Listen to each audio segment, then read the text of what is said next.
My name is Sarah Knaus. Welcome to the second installment of the Tactics and Critics new lecture series. We've got this evening Praba Pilar, who's a Bay Area based interdisciplinary, intermediate, and performance artist. She has worked quite extensively, many times collaboratively, but also individually, collaboratively with groups like Los Cybrids and Exterminators. She's going to be sharing some of her political interventionist performances with us this evening.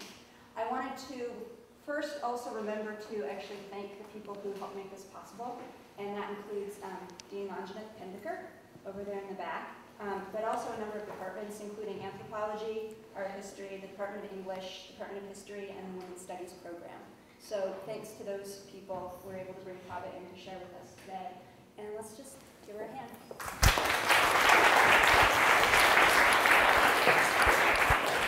Thank you. Thank you so much. First, I want to thank the university for inviting me, and I want to especially thank Sarah, and also for being such a gracious host for this time here. I'm a little shocked to find it so hot here. I'm actually overdressed, and it's warmer here than currently in the Bay Area. Anyway, I'm going to talk a little bit about my artwork. I only brought interventionist projects to show. I didn't bring my solo pieces or any of my installations or other projects. And I'm also going to show an excerpt from a video and an excerpt from a DVD. First, I wanted to talk a little bit about how I got into doing art personally. And what happened is that I saw outsider art in the 80s. And the first time I saw outsider art, I fell in love. And I don't know, have any of you here seen outsider art or no?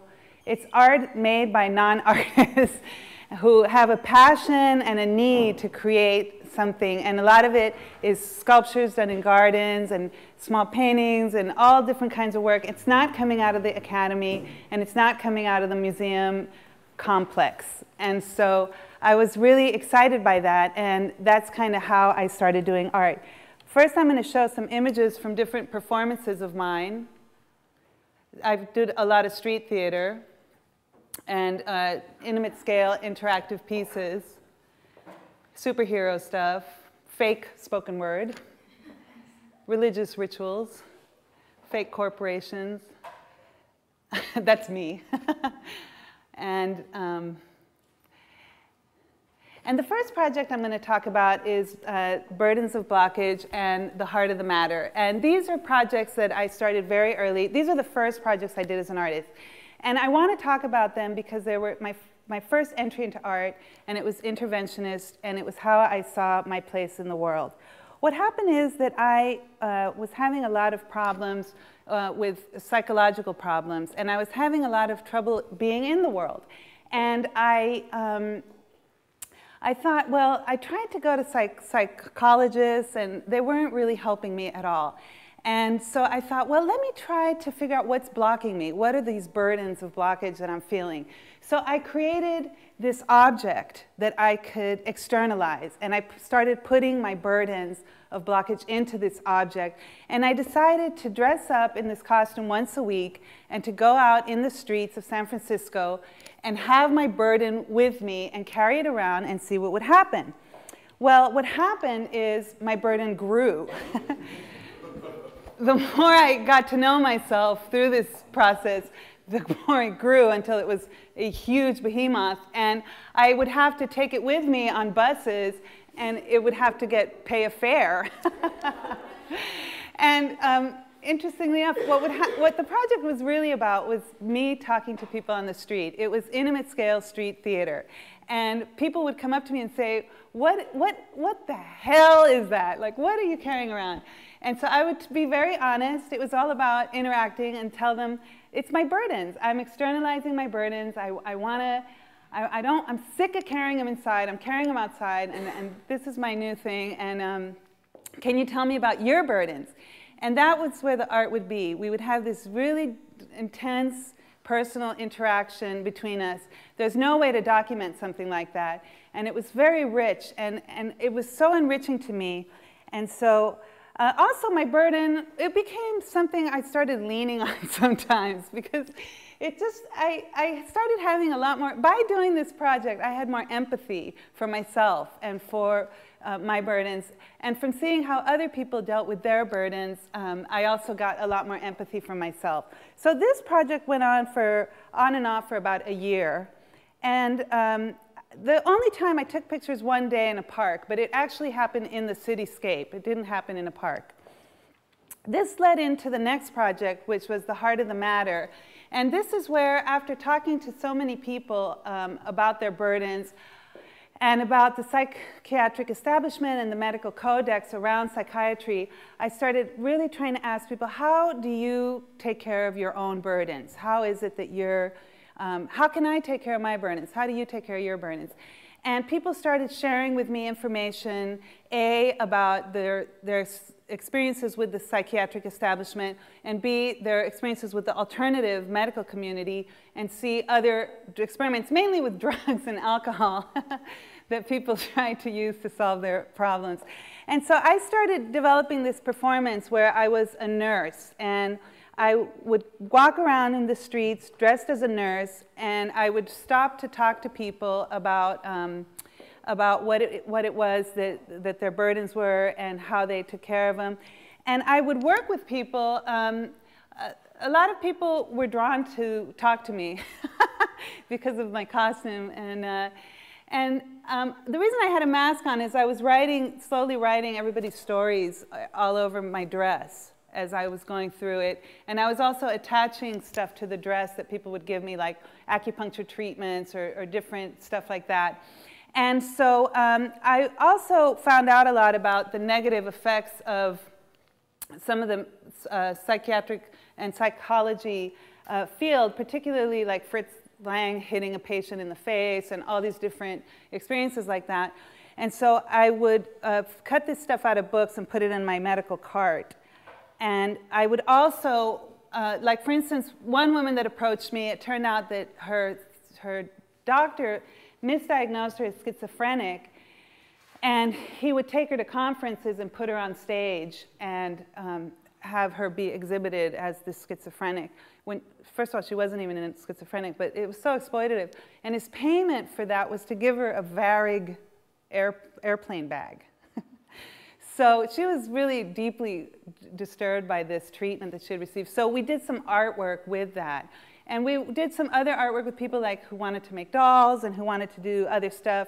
And so it was very intimate. It was just me and the other person on the street doing this. And also what was really shocking to me is how much I ran into sexual abuse. A lot of the women and men talked about sexual abuse. And so one of the people brought me a book. Since I became a steady fixture in the streets, people knew where to find me, and they would bring me things. And they brought me a book of stuff about sexual abuse and Freud and the denial of sexual abuse by Freud. And we sort of worked on that a bit and ripped it up and mucked it up. This piece also went on for about a year, and it ended with a public performance at the end of it where I sat down and sewed a heart together, because the conclusion I came to was that you had to sew together your own heart. So this I did, I think, back in '95, and many years later, I found out about this thing called the Terminator. Have any of you heard of the Terminator? You have? Just a few people or a lot of people? No, the whole gene thing with the Terminator. In '98, I found out about this process where there's a genetic engineering process to make seeds sterilize themselves, so there cannot be safe seed farming. And the way I heard about it was from the Rural Advancement Foundation International, whose studies showed that 1.2 billion people on Earth depend on safe seed farming for their food supply. And so when I found out about this, I thought, I've got to do something. And I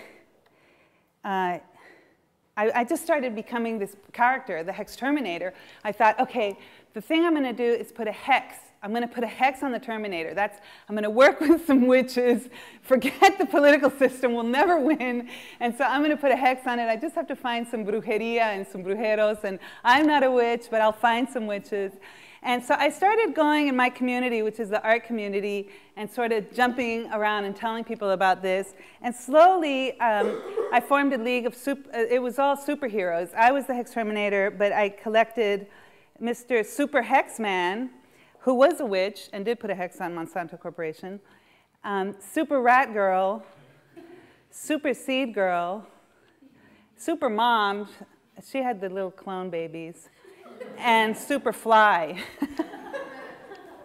And we were all genetic experiments gone wrong. And basically, we did a lot of different street theater and performance, and we basically attracted attention to ourselves. Here we also have Captain Organic Corn, Capitan Coq, up at the top.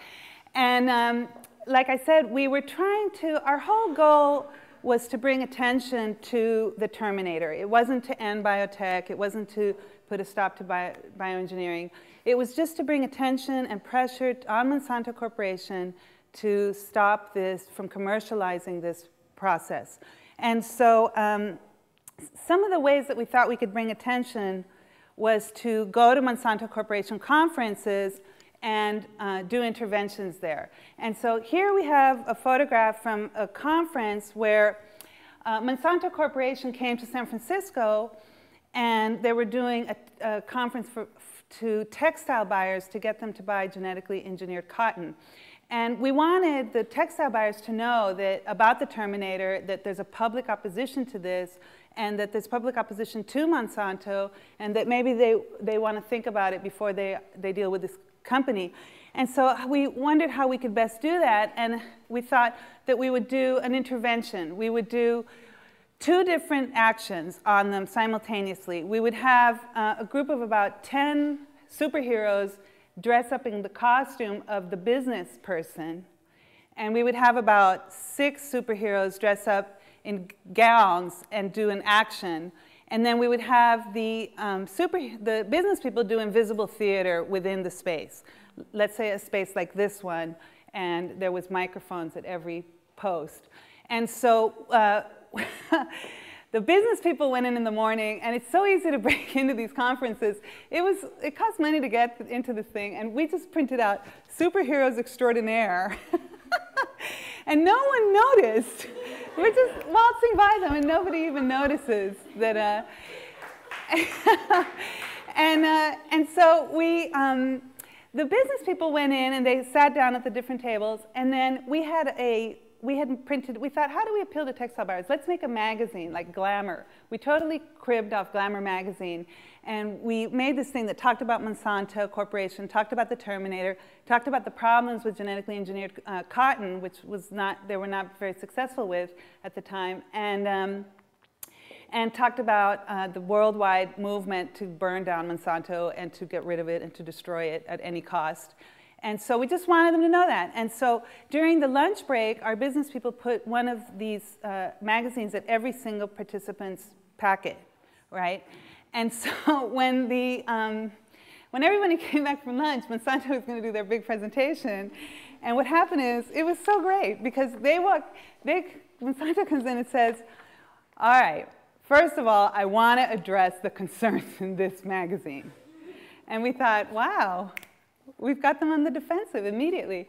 Then what we did is we did a demonstration against them. We came in with our gowns, and we did a strip show and told them, we don't want genetically engineered cotton. No, no, no. Look at what this company is doing. This is a terrible corporation. And we had our gowns and with biohazard signs and whatnot, and we stripped. And then we made a ruckus, but we left. In the meantime, our business people took over the mics, and they said, well, what was that all about? This is terrible. You better answer these questions about this whole, Terminator, and we want to know what this is all about. And Monsanto, it ruined their whole conference, because they couldn't talk about cotton. They couldn't talk about anything that they wanted to talk about. They had to address all of our concerns, and their PR person spent the rest of the afternoon talking about that. The other reason we did that tactically is I had to be on the radio with Monsanto Corporation the next day. And so we thought, let's disrupt them the day before the radio show, where we're going to have a dialogue between us, right? Where some Monsanto PR person's going to try to sell the Terminator. And we thought, let's do this intervention the day before, and then we can talk about it on the radio, and we'll reach 50,000 people that way, or who knows how many. You never know how many people you're reaching with the radio. And so what happened the next day is I get to the radio station, and Monsanto Corporation sent in a statement saying that they would not be on the radio with me under any conditions because of the action we had done on them the day before. So what was absolutely perfect about that is instead of me and Monsanto Corporation, the radio host called the Union of Concerned Scientists and got one of the scientists from the Union of Concerned Scientists to speak about this technology and about all the problems with it. And so instead of having an artist on the radio talking about it, they had a scientist talking about it. And so either way, I thought we kind of won that one. That one was a complete hit. And that's the kinds of things that we tried to do as the Hex Terminators. We tried to have like multiple things happening simultaneously, and we always tried to have radio with it. We tried to publicize it on the web so we could get lots of viewers that way. And we did actions with different kinds of players. Like we would have demonstrators that could be marginalized, but we'd also have business people that they were less likely to marginalize. Another campaign that we worked on was the Safeway campaign, that it wasn't the safe way not to label foods. Again, we picked up on the labeling campaign just because it had a lot of popular movement, and we thought, well, this is a way to get to talking about this whole Terminator patent and this commercialization of the Terminator. And so we would go into supermarkets and do these actions, but we would have, also we would go in and do our own labeling because they weren't doing the labeling. So we made the labels available on our website. You could just download them or buy them, and you could go ahead and just do your own labeling. And that we were very encouraging, and a lot of people did end up doing that. And we would go into supermarkets, but we would also do it the same exact way. We'd go in and do a public action. We'd have our business people in Invisible Theater. Have any of you heard of Invisible Theater? The Augusto Boal practice that he came up with Theater of the Oppressed, and where you're doing theater in a whole different way. There's no spectators, there's only spectactors, where you're interacting with each other. And so we would have our business people go talk to the manager about those demonstrators. Now, what's going on with that? And simultaneously, we would have a live feed to a radio station. And so we would get all these different kinds of coverage at the same time. And we were concerned also about we would put little biohazard flags into potatoes. This potato we were concerned about, it has been genetically engineered to be a pesticide. And because it is a pesticide, the FDA will not regulate this potato because it's a pesticide. But because it's a food, the FDA won't regulate it either. So we have this in our food supply. We also did carnivals against genetics. So we didn't just do stuff in the street or in these different locations. We'd also do stuff in theaters and do really wild things. She was Miss Monsanto, and there was a glitch in her genetic engineering. So she had lesions and boils, and every few minutes she was a bad designer baby gone wrong. We had a website that received tons of visitors, and where we could really kind of publicize all of our different activities, and we used it to great effect. We also sponsored a lot of other sites all these different groups that were doing genetic engineering work. We sponsored them on our website, and we created this fake organization because we wanted to go to the inaugural of the mayor and do Invisible Theater there. And in his inaugural, they were having all these different tables of people talking, and we wanted to put a couple of people at each table talking about the Terminator. But we had to get in as a nonprofit, and the Hex Terminators were not a nonprofit. So we found out like a couple of hours before. So we created a nonprofit in about 20 minutes, where we created this logo. We created pamphlets talking about the Artists for Responsible Genetics, we copied all of the principles from the Council for Responsible Genetics, and we put up a website like in 20 minutes, and we got into the conference as a nonprofit. Well, we kind of forgot about the website, the Artists for Responsible Genetics website, until people started joining. People from around the world, in all these different countries, in Ecuador, and New Zealand, and in Europe, and in South America, and all over in Asia, started joining the group. And we didn't actually know what to do because we were not a real membership organization. And so after some discussion, we thought, okay, let's like figure out what the skill base is with these people who are joining, and try to see if we can provide this Terminator movement with some new skills. And a lot of people were designers and web designers. And so one of the things that we did was we offered free web consultations or web work to the nonprofits that had the ugliest websites, that had the greatest work, but they weren't designers. And so that was another arm of our work. This was the most important part of my work with exterminators, and one I really want to promote to artists around the country. I think desperate times call for desperate measures, and I think that trespassing is a great activity, and it's a wonderful thing to do. And when you do misdemeanors, they're minor, and you don't really spend time in jail, and you should do them at every opportunity. I hope my public pitch is... Okay, that project wound down when at the end of the time period, we won the campaign. It was an international, huge campaign, and Monsanto decided not to commercialize, at that time, not to commercialize the Terminator, which was a very important win. So we retired the exterminators because we were all working way too hard on this, and it was making us all crazy and sick and whatnot. And of course, Monsanto Corporation is now trying to commercialize that seed, and so they're back, and I don't know what's going to happen now.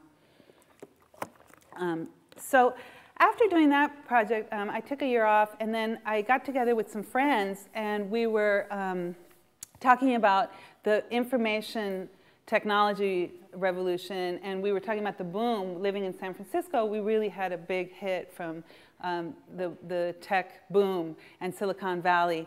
And we decided to form this collective, or this junta. We weren't really a collective, and it was René Garcia on the left, me and John Leaños. And I'll just read you a little bit from our manifesto. Los Cybers, la raza tecnocrítica, is a junta of 3 polyethnic cultural diggers of the Latino sort dedicated to the critique of cyber-cultural negotiation via techno-artístico activity. Los Cybers ascribe to the increasingly widening liminal spaces of culture, hybridity, and decentered identities reinforced by the new electronic technologies.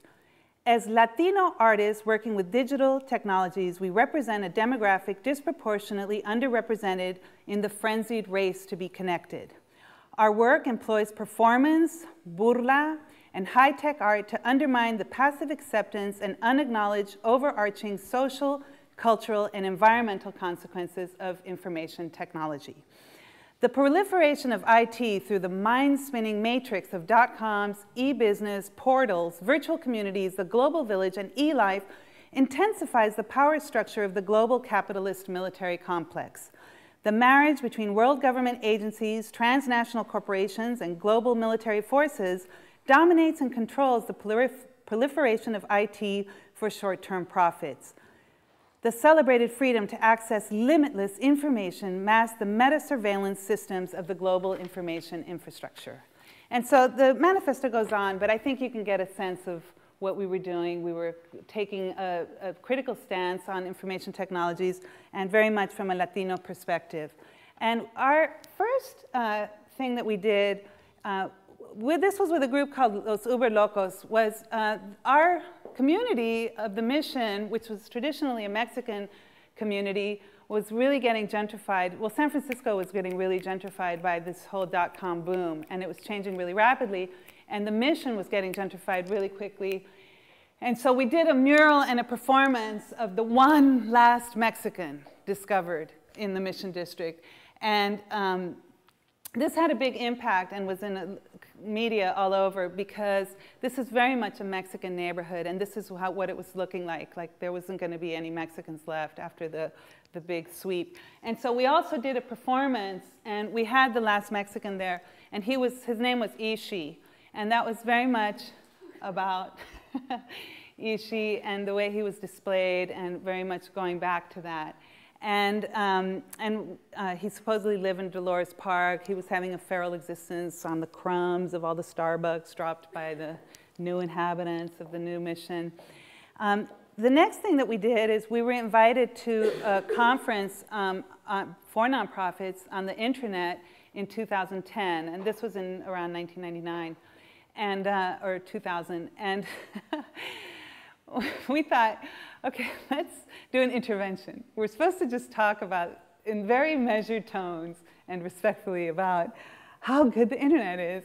And so instead, we'll do an intervention where we had a thesis, and our thesis was that the internet had to be destroyed, and it had to be destroyed by viruses and bacteria and diseases. And we put the thesis in a suitcase, and we showed up with 2 bodyguards and the thesis, and we sat down at the panel, and we did a complete, takeover of the panel, and we ran around and explained how the internet had to be destroyed. And it was very much trying to get these people, what the whole tone of the presentation, we were the last to go, was, oh, the internet, we're nonprofits, we just want our little piece of the pie. As long as the corporations let us have a little piece, we'll be happy with that. And to us, that's not enough. That's not enough whatsoever. And we wanted to kind of have an impact on that whole line of thinking and the appeasement that was going on in that community. And so that was kind of our launching event and got us into Salon Magazine and all this different media about who are these crazy people that want to blow up the internet. And we decided that what we needed to do was create a space of dialogue in the Bay Area around information technology and around this critical stance on information technology. And we wanted to bring in people who were writing books and interesting material on it. And so we thought, let's do some dialogues. But instead of doing like people sitting on panels and it's these talking heads, we decided to do performative dialogues where we would do performances on one side of the room and then we would have panel discussions on the other side of the room.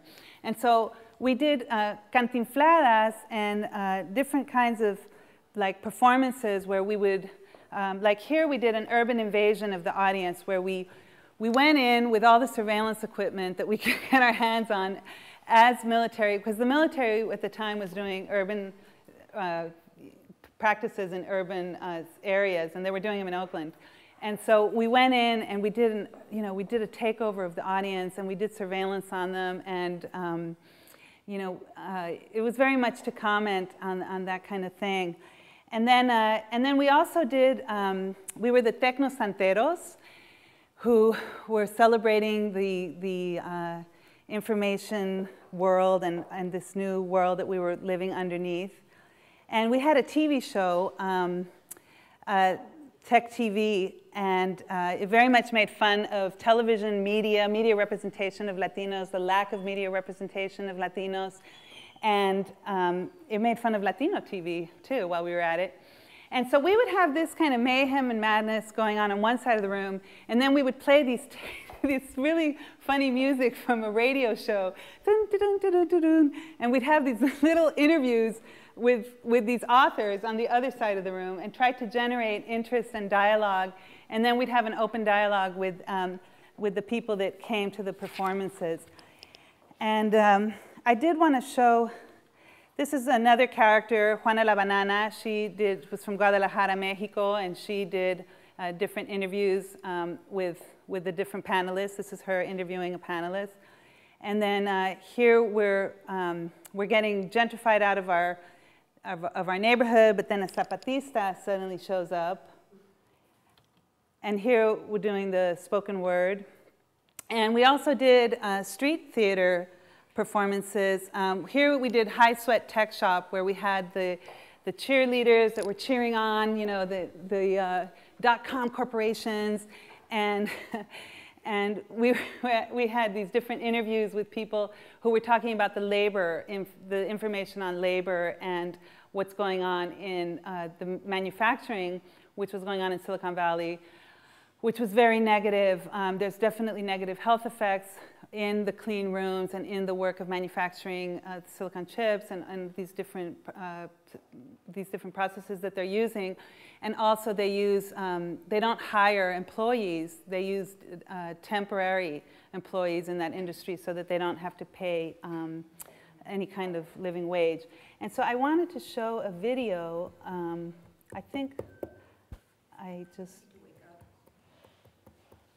wanted to show a video from this.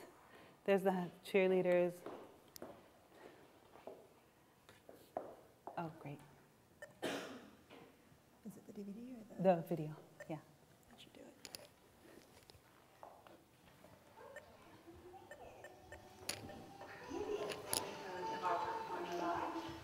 I represented Praba Pilar Feb, Internet and discontent. The high-tech investors meeting went on without a hitch, regardless of the stock market crash. We also witnessed the inner workings of the e-revolution, where once paper millionaire.comers planned their revolts against the evil venture capitalists. They even hired a Salvatista from Casa.com when it was still in business. Finally, the cyber shamed Microsoft in its digitalized poetry slam. The expert panelists Gerrymander, Debug, and Silicon Valley Toxic Coalition really left us scratching our heads. And we began asking, why the hell are we online? Tonight's performance is going to scare the cojones off you as we explore internet data analysis, surveillance, and beloved visions of the global information infrastructure that threatens to hijack our identities for state, corporate, and military abuses. So please sit back, enjoy, and stay tuned for more.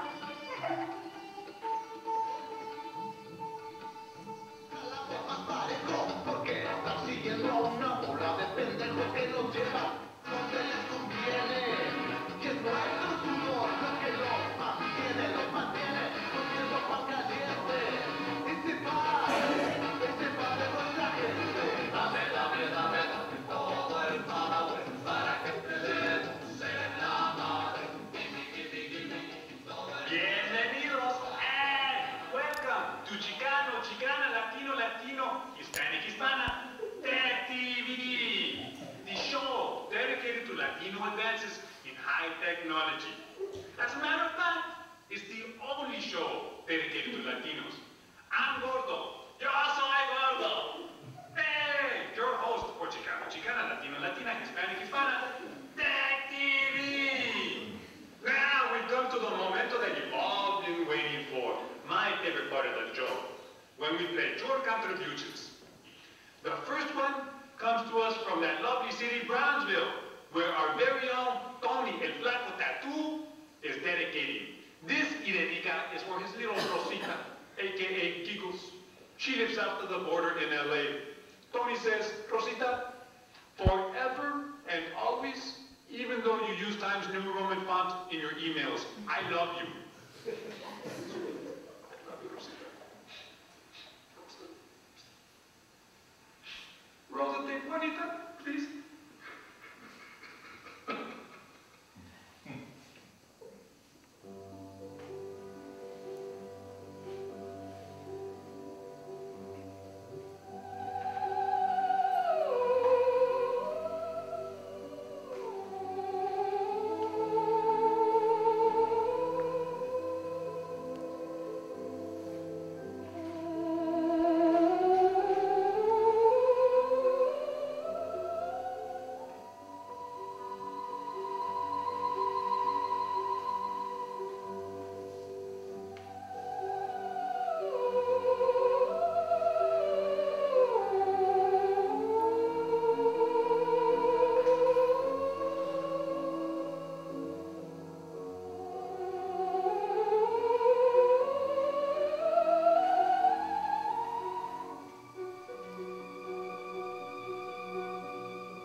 mujeres.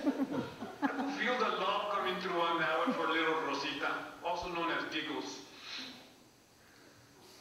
And that's it for Tech TV. Make sure you tune in next week when we'll find out that better public schools don't come about through reduction of class sizes, raising teacher salaries, or higher standards for educators and students. No, no, no. The way we Latinos go to get a better education is by spending those pesos on computers. So go out and spend goddamn money on computers. See you next week here on Tech TV. La policía te está extorsionando, pero ellos viven de lo que tú estás pagando. Si te tratan como un delincuente, no es tu culpa. Dale gracias a la gente que arrancar el problema de raíz y cambiar el gobierno de nuestro país. A la gente. Did I turn it off? Oh, it's all on there. I can't control it.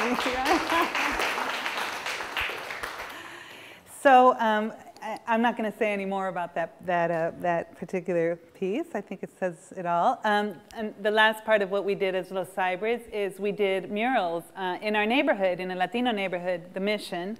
And we had a wall, a 24-foot wide wall. And so we put together these murals. I don't know if you can read this one. Don't be left behind. The last one across the digital divide is a rotten egg. Because that was very much the spirit in 2000. Like everyone was just throwing, the government was subsidizing all this whole industry under this flag of the digital divide emergency, and we objected to that. This was another mural, El Webopticon, Sistema de Vigilancia, and it's how you don't have to be connected to be affected, and how much of this technology really leads to further and more effective and more fantastic surveillance. And the last mural that we did was the Humáquina, Manifest Tech Destiny, about how the body is the last frontier as far as this goes. And so this project wrapped up about 2 years ago. We decided to terminate the project. And the next project I worked on, I felt like we weren't done because we hadn't really addressed women in our critique. We very much did a critique about race, but we hadn't critiqued it from the point of view of women. And also, not enough information about the environmental damages, particularly of recycling. Recycling of computers is done overseas, and it's incredibly damaging. And so I wanted to show, I created this performance. Sometimes I do stuff on stages, and this was a stage performance where I was the Latina digital diva, totally into computers and totally into the technology. And I had a show that I would do, and I did it on university campuses, and very much targeted to people who were spending money on computers and doing recycling. And I'll just show an excerpt from, I created a DVD. Oh, yeah. Let's see.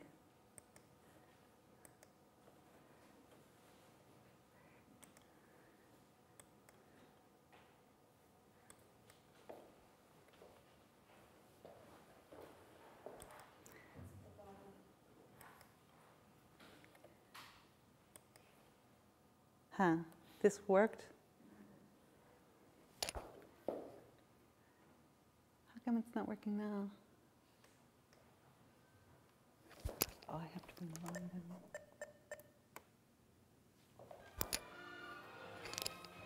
It's very much from the Marilyn Monroe whole thing. Actually,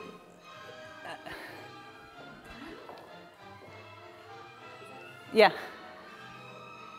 This kind of was a commentary on the whole movie, Gentlemen Prefer Blondes, and the whole song Diamonds Are a Girl's Best Friend.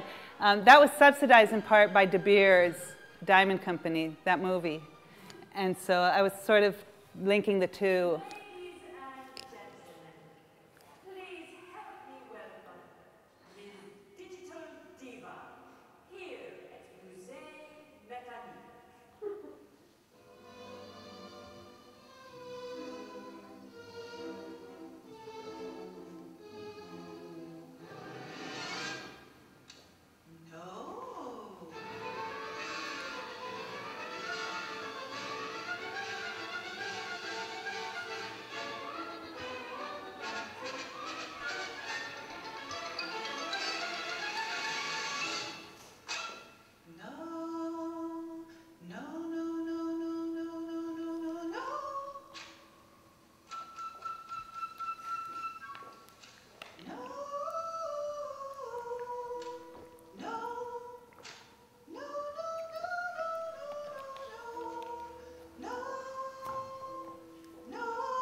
connection.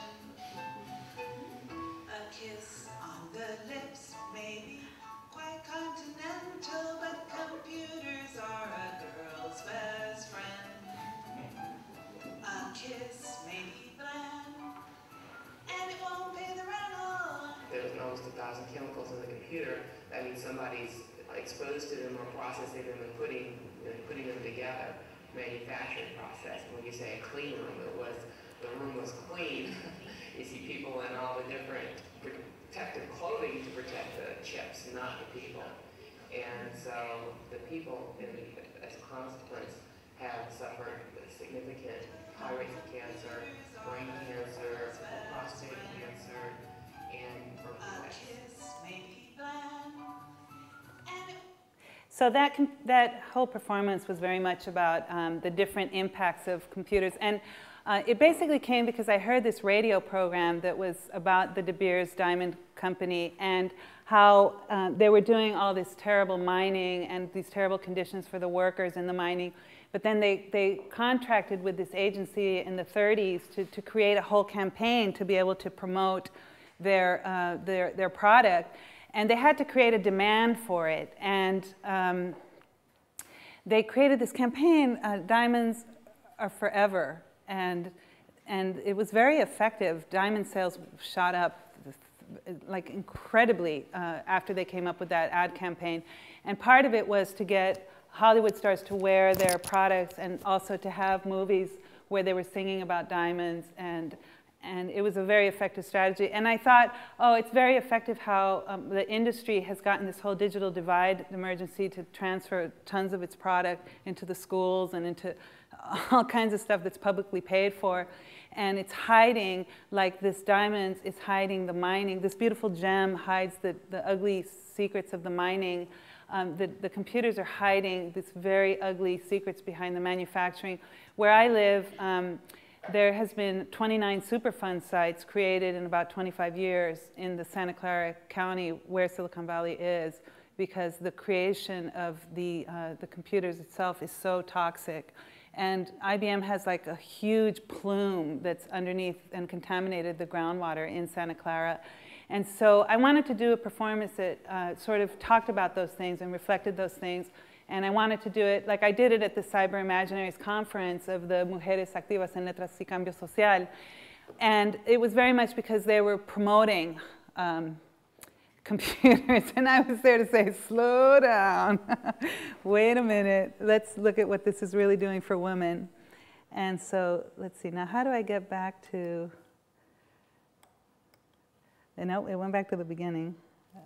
Okay. All right, we're going to go through this slideshow very fast. There it is, Praba Pilar's work.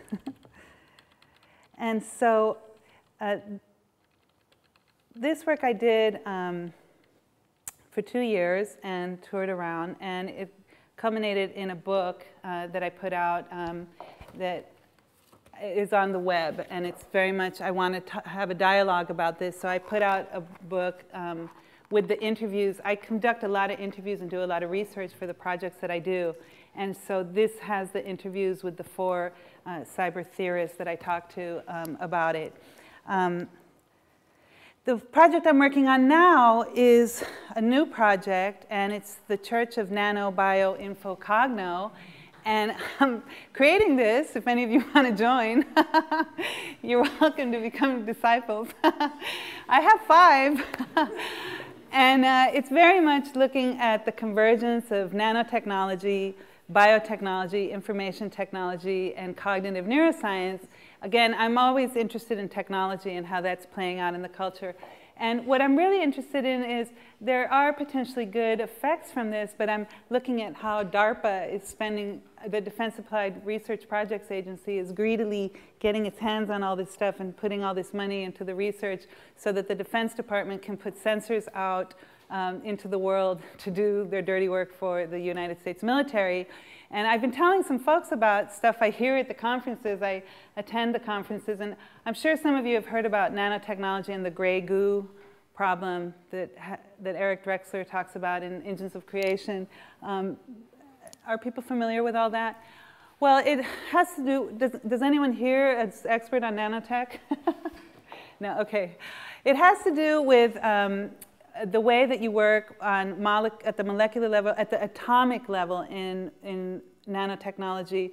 And you change molecular structures, and you create little machines that can change these molecular structures with atomic precision. And one of the things they want in nanotechnology is to create self-replicating machines. That way it's cost effective.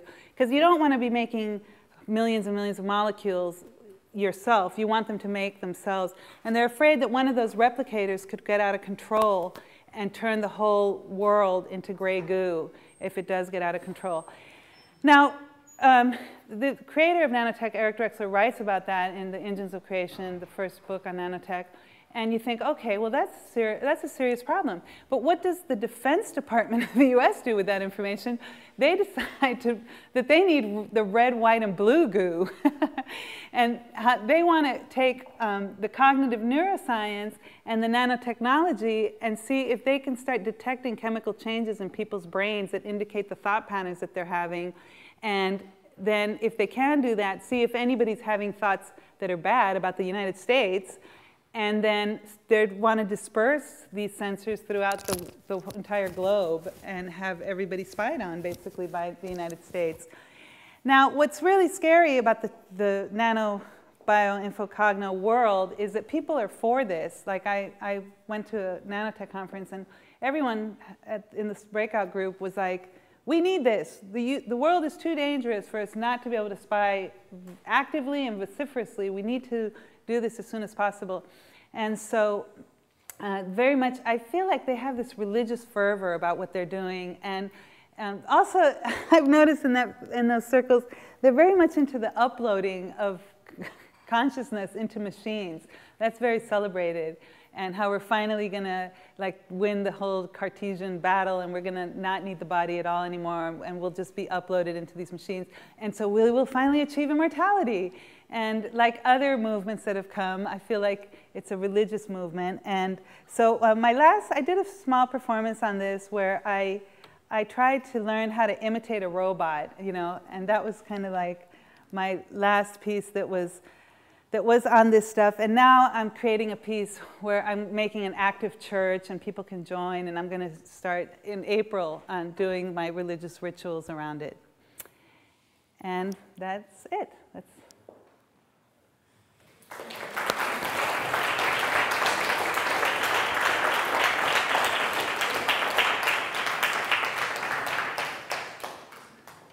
We've got probably about 15 or 20 minutes for questions if people have them.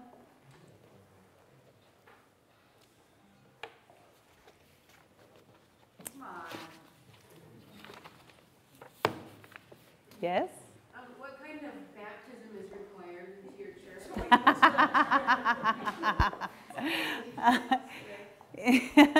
I'm not sure yet. This just happened. I was just telling some folks about it, and they immediately said, we want to be disciples. So I'm like, oh my God, it hadn't occurred to me that it would happen so quickly. So I have to determine what the baptism is going to be. But it's going to have to be technological. I've got some thoughts. Yes? I was also struck by your burden project, where you carried your burden with you everywhere you went. And I was just thinking of it in terms of ethnography, what a form of ethnography that is as well. In what way? You are learning about yourself in a culture which you see yourself part of, and you're learning about them and yourself, but they're learning about themselves as well. Just thought, it's something for ethnographers to think about. Right. It's very interesting. Yeah. Any other questions, comments, or thoughts about anything? I had a comment. It seemed like the early work that you were doing was very much related to issues that you were going through at the time, and the more recent work is related to issues that the culture is going through. And I was wondering if you could talk about that transition. Well, I feel like a lot of artists start with autobiography, and then they move into other spheres. Not all. A lot of artists stick with autobiography. I know I started with autobiography, I was very much interested in my psychological states and what I could do about those and how to do that publicly. I was very, very interested in not having secrets about this problem, which is very secretive in this culture. And so I was very much moved to do very, very personal and very revealing and very intimate work.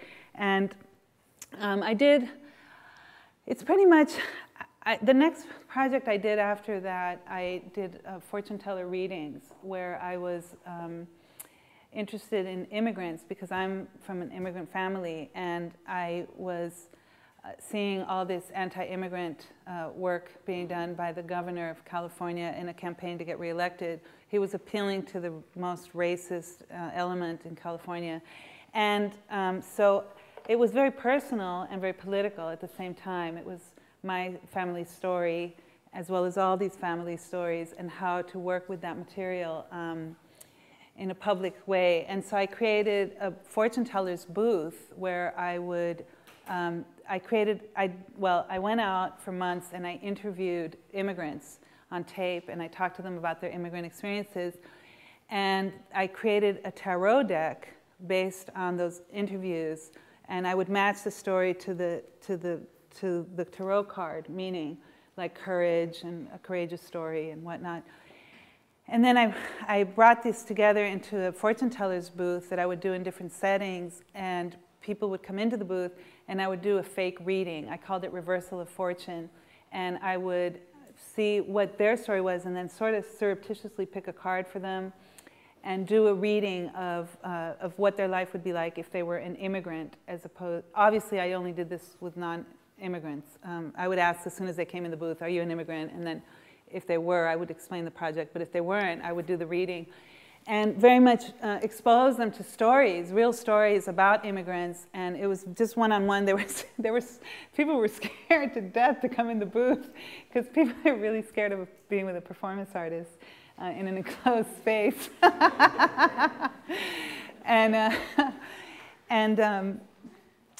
And I would read them something that was very much about themselves, like if it was a student, a story about a student; if it was a worker, a story about a worker. And people were very ignorant of these different stories, and so it was my way of kind of getting this information out and seeing how people reacted to it. And then after that, I got more interested in farm workers because I was working with the immigrant population, and so I went down to Salinas and worked on the 5 Cents for Fairness campaign. That was a very important unionizing drive at the time. And I did a lot of, I used to work for Acorn a long time ago, so I know how to do door knocking. So I did a lot of door knocking and interviewing, and I created a sound piece for SF Farms. It's a whitewash about that whole campaign. And it was a video installation and sound installation. And what happened is that the leap was from that, then I started reading about biotech. And then I got interested in biotech, and so that's kind of how the steps happened. But, you know, it's all very personal to me. Like, all of these things are, to me, it's very personal that the US government is spying on me in all these different ways and spying on everybody else. And to me, it's very personal that they're damaging the food supply of all these people, and I'm Colombian, and it's going to go down in Colombia, and what the military does affects me and my family, and so I feel very personally engaged in all the projects I do.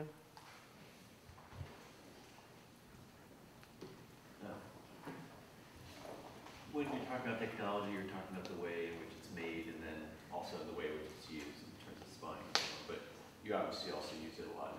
I use it a ton, yeah. And so is your basic hope or goal or desire that basically there's more of like a democratic access to technology? Is that sort of the idea? Or like well, one of the things, like with Computers Are a Girl's Best Friend and the settings that I chose to do that in, I was trying to communicate to people that we can manufacture computers in a different way than we currently do that isn't as toxic. And in fact, the US manufactures in a certain way that they don't do in Europe, because they have stricter controls in Europe of certain toxic processes. And so the technology already exists to create computers that aren't created in such a toxic way. And the recycling it's imperative that the way that computers are made be changed so that the recycling isn't as toxic. I mean, it's devastating entire villages in China, the recycling operations. They're extremely damaging to human health, and it's really making the people ill in those areas and the children ill. And so if the computers were made in a different way, then the recycling wouldn't be as toxic. And again, there are processes that could be changed because they already have been changed. There's just not the will because as of now, it's not as profitable to do it a different way. And so I'm trying to have an impact on that very much. And I also do think that if that access, there needs to be more access. And it's a very complicated question, the question of access around the world for women, because women are 2/3 of the world's illiterate, and it's a text-based medium that we're looking at. And so what kind of access, even if they have access, what's the access? So.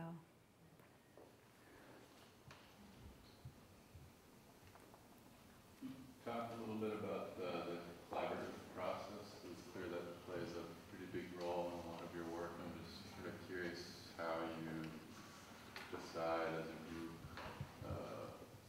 how best to sort of tackle these big questions, knowing that there's different opinions on them. Well, I've done two different types of collaboration, and one has been to work in a very open collective fashion, and the other one is a very closed collaboration. And they're very different, and I recommend the collective structure over the closed, tight collaboration structure for a lot of reasons. But the collectives, the Hex Terminators, was a very exciting and fantastic collective, but we had a steering committee, mainly because I worked a lot with CSPES when I was young, and I really liked working with a steering committee. I thought, okay, and the membership could change of the steering committee, but 4 of us, the 4 most committed people, sort of kind of decided or would see what projects we were going to work on and what events we were going to do actions at, and then we would bring it to the larger group, which was the 22 different people, which, you know, at any given moment, maybe 12 of us could meet. We couldn't all meet at the same time, and especially we weren't all in the same cities. But, and then we would have, one of the things we did with the Hex Terminators is every meeting, we had a rotating leadership, so that every single meeting was chaired by a different person, so that people would learn how to do all these different things that some of us already knew how to do from being in ACORN or CSPES or all these different groups that we had worked in. We wanted artists to kind of learn how to do those things too and have these kinds of meetings that were very successful and move forward. And it was very exciting. What people would bring to the collaboration was absolutely delightful. Some of the art projects that came out of the Hex Terminators, we were not into documentation because we were in a rush to do all this stuff. And I don't know why this would happen to us a lot, but our videographer would turn off the camera. Right when he hit the button to turn on, it was actually on, and he turned it off. And so I have my problems with technology. Maybe the technology guys are mad at me, I don't know. So I don't have a lot of documentation to show of all the proliferation of projects that we did, but they were really creative, and it was really beautiful to see how people's creativity would come through in that collective setting. I think it's better to let different people handle different areas and give them the freedom to be as creative as possible in that setting. I had a question. You said we were talking last night, and you said that you were interested in working with robotics. And I was wondering if you could talk a little bit about that, and if that's part of the church project or like a separate. It is part of the church project, and I started learning how to program robots this last year, and I'm very interested in programming robots to do different things, and I'm not sure how that's going to pan out yet. I haven't really thought it through yet. I would like to have robots that do different things than corporate stuff and commercial applications, and that are useful. And I think there are some people doing work like that out there already, and I would like to add to that body of work myself.